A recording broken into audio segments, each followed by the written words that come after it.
Âgé d'une trentaine d'années, Kerno Hadi Keita est ce jeune qui s'est fixé pour mission d'entreprendre. C'est après avoir obtenu un master en ingénierie financière au Maroc que l'homme a acquis des formations en BTP. De nos jours, M. Keita a l'une des entreprises les plus sollicitées dans le domaine du BTP au Mali, cela malgré cette rude concurrence. H2 Design, pilotée par Kerno Hadi Keita, est une entreprise de commerce général et de prestation de services. Une entreprise professionnelle spécialisée dans la construction, la rénovation, la finition, la décoration et l'architecture, la menuiserie métallique et aluminium, la fabrication de meubles modernes, entre autres, sont d'autres services qu'offre ce jeune ambitieux. Avec dynamisme et une lourde détermination, l'entreprise H2 Design se donne pour mission d'offrir le sourire mais aussi le confort à sa clientèle. Kerno Hadi Keita, promoteur de l'entreprise H2 Design, est reçu dans l'émission La Référence.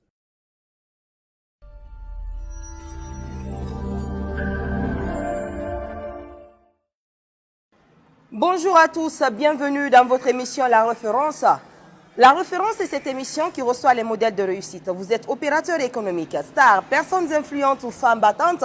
Nous nous intéressons à votre parcours. Aujourd'hui, nous avons sur ce plateau un éminent homme qui évolue dans le monde du BTP. Son nom à l'état civil, c'est M. Keita. M. Keita, bonjour. Bonjour, madame. Les bonnes choses. Aujourd'hui, nous sommes sur l'un de vos sites situé au Golfe. Dites-nous pourquoi le BTP? Pourquoi le BTP? Déjà, depuis tout jeune là, donc moi, je suivais les chantiers de mon père. Voilà, depuis que j'étais au lycée, donc j'ai commencé comme ça. Et donc, arrivé à l'université aussi, donc, où j'étudiais au Maroc. Donc, chaque vacances que je venais faire ici, donc, c'est moi qui m'occupais des chantiers de mon père. Donc, c'est comme ça que j'ai aimé ce métier. Et puis, comme je connaissais pas mal de gens aussi dans le domaine, donc, c'est ce qui fait que, voilà, aujourd'hui, je suis dans ce domaine aussi. Donc, c'est un peu ça. Puis qu'il y avait aussi, comme vous le savez tous aussi, chercher du travail au Mali, donc c'est pas facile. Voilà, donc comme je me connaissais dans le domaine, j'ai dit, bon, pourquoi rester là à chercher du travail alors que j'ai des expériences dans ce domaine. Donc c'est comme ça que je me suis lancé dans l'entrepreneuriat du BTP. Alors bien réfléchi donc. Confiez-nous ce début riche et émouvant de votre carrière du BTP. Bon, le début, ça n'a vraiment été pas facile. Ça n'a vraiment pas été facile. Vu que vous n'avez pas encore des références, donc voilà, donc les gens ça ont vraiment peur de vous donner des marchés. Mais petit à petit, donc j'ai continué à chercher. Après la création de HD Design, on a fait presque 7 mois comme ça, sans avoir de marché.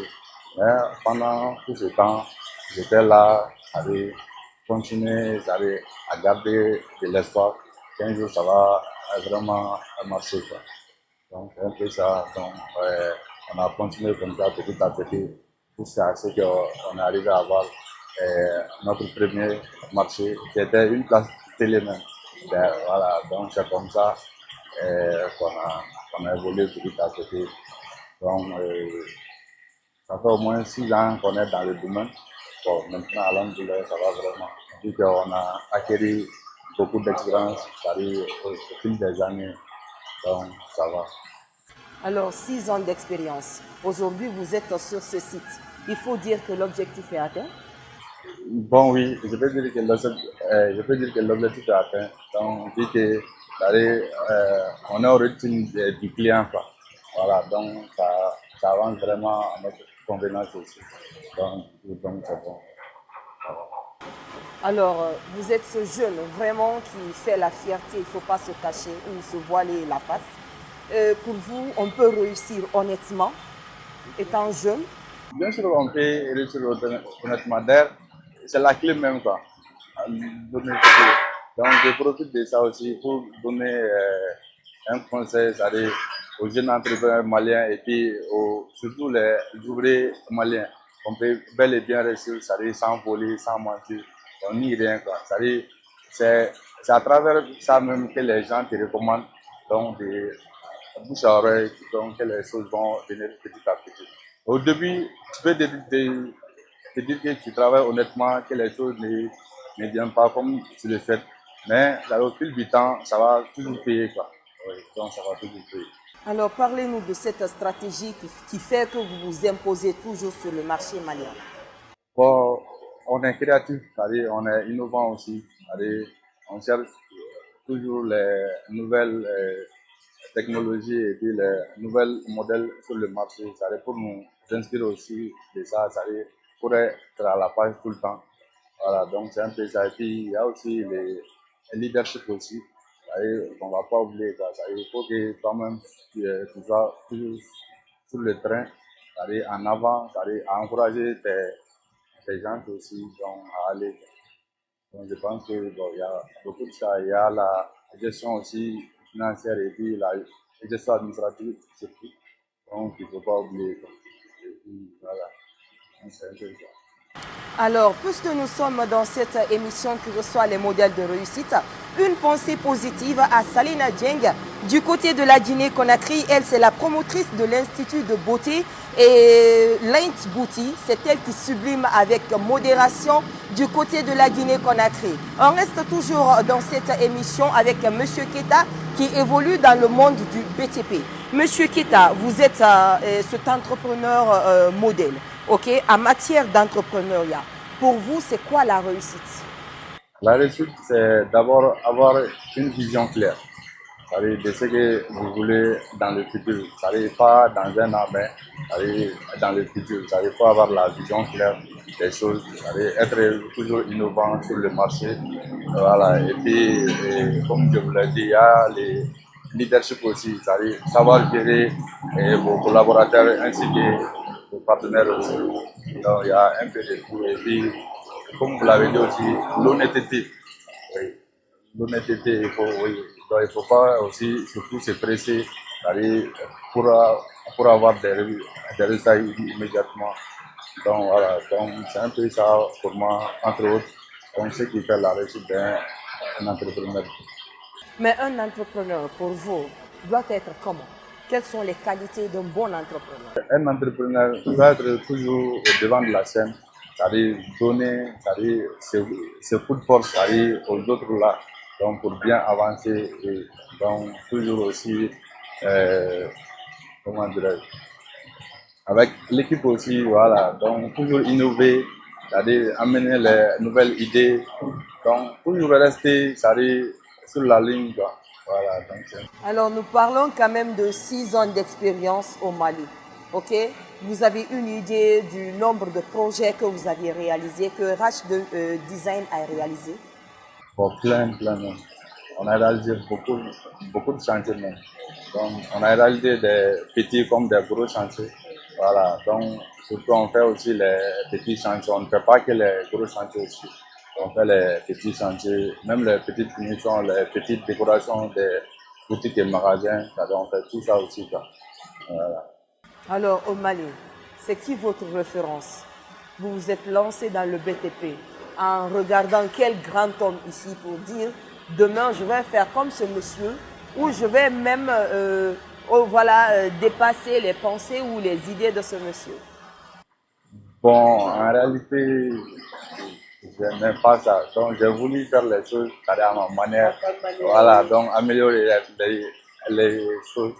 Voilà, donc c'est un peu ça. Mais en réalité, je n'ai pas de référence en matière de BT. Ouais. Donc, j'aime toujours faire les choses à ma manière. À moi-même, j'arrive de m'améliorer chaque fois.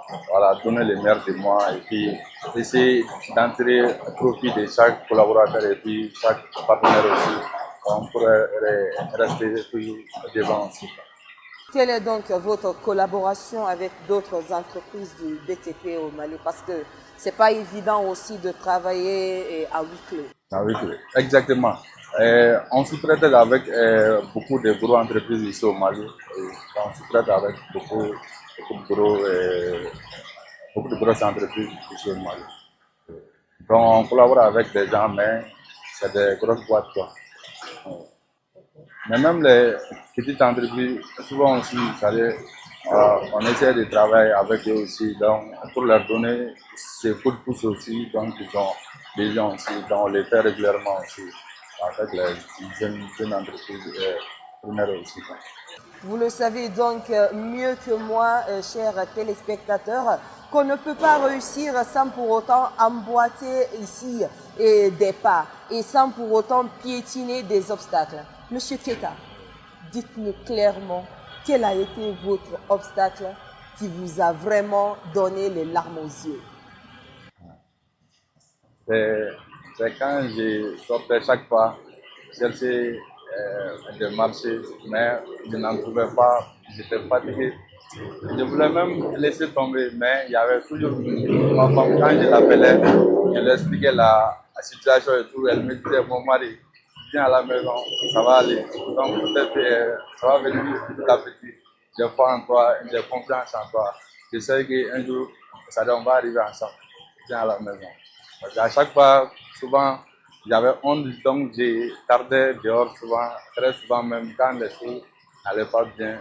Donc c'est elle qui me donnait le moral, qui était toujours là pour moi, à me soutenir, elle est toujours là pour moi. On fait Donc pour je toi la cette salue, voilà, brave dame, Madame Keita aussi. Ah oui, je la salue. Alors, rapidement, pour finir en beauté cette émission à la référence, Monsieur Keita, ok, quel est votre dernier mot de la fin au compte de cette émission? Bien sûr, à l'endroit de la génération X et Y et qui aimerait emboîter vos pas. Bon, il faut être toujours persévérant. C'est-à-dire ne pas s'attendre à des résultats immédiats, quoi. Donc, c'est vraiment pas le cas. C'est-à-dire quand tu es entrepreneur, c'est-à-dire il faut de la patience. Il faut être patient, être persévérant, et puis humble aussi, et puis surtout honnête aussi, quoi. Voilà, donc il ne faut pas se presser, voilà. Donc, telle personne a fait ceci, moi aussi, je dois chercher. Non, tout le monde a sa chance, mais il faut travailler dur. Donc, chaque fois, être persévérant aussi. Donc, pour moi, c'est la clé en entrepreneuriat. Alors, la persévérance, ce sont les dits de M. Kernan Hadi Keita, qui est le promoteur de l'entreprise H2 Design au Mali, qui évolue dans le monde du BTP. Ça n'est pratiquement terminé au cours de cette émission. La production a été assurée par mes faiseurs de stars, l'équipe de production Fantastique Prod. À tous, merci de l'avoir suivi et à la prochaine.